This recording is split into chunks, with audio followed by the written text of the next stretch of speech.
Have you ever looked for a quick and easy way to create a pastel gradient background in Illustrator? If your answer is yes, then you're in the right place. Hi there everyone, my name is Andrei Marius, and in this Envato Tuts tutorial, I will show you some techniques that you can use to create a pastel gradient background in Adobe Illustrator. Before we begin this tutorial, make sure to check out Envato Elements, where with a simple subscription you can get unlimited access to millions of creative digital assets such as music, graphics, photos, fonts, and many more. You can subscribe right now with the link in the description.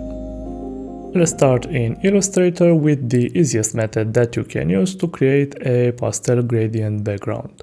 Select the rectangle tool from your toolbar, click on your artboard and create a shape that's the size of your artboard.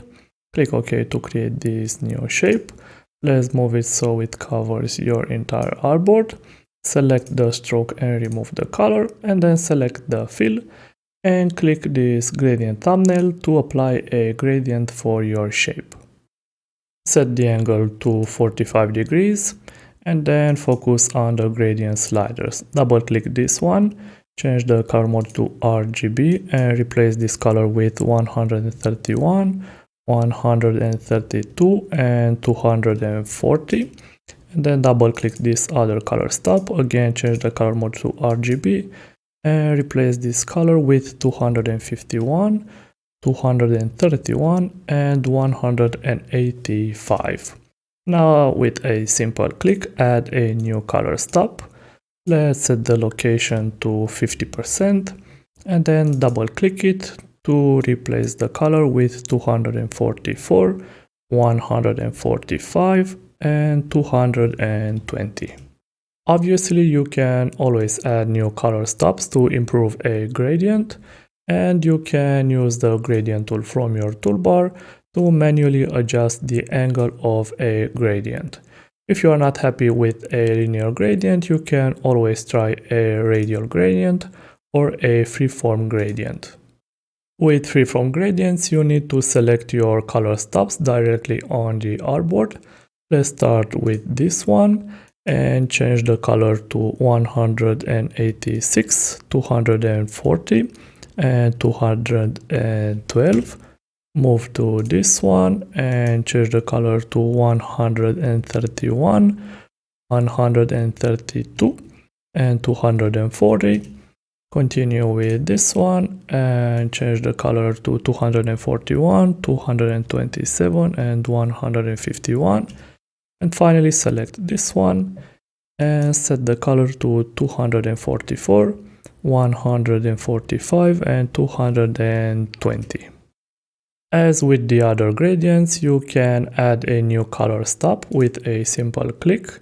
You can use this handle to increase or decrease the spread of a color. With a simple click and drag, you can move a color stop, and you can always delete it using the delete key. Besides gradients, you can always create a gradient background using a mesh. Select the mesh tool from your toolbar and simply click on the shape that you wish to turn into a mesh. Once created, you need to switch to the direct selection tool from your toolbar and use it to select your mesh points. Let's start with these 3 points. Focus on the color panel, change the color mode to RGB and replace this color with 107, 245 and 202. Continue with this column of points. Again, change the color mode to RGB and replace the color with 253, 225 and 186. And finish with this line of points. Again, change the color mode to RGB and replace this color with 252, 128 and 180. Keep in mind that you can always reselect the mesh tool to add some new mesh points. Use the direct selection tool to move a selected point, and maybe use the anchor point tool to adjust the handles of a specific mesh point. And that's how you create a pastel gradient background in Illustrator. I hope you've enjoyed this tutorial. Remember to hit that like button as it helps me know that I did a good job. Subscribe if you aren't already, and don't forget to click the little bell icon to be notified of any new tutorials. If you are looking to learn even more, you can always check out some of the many tutorials that Envato Tuts Plus has to offer. I'm Andre Marius, and I'll see you in the next video.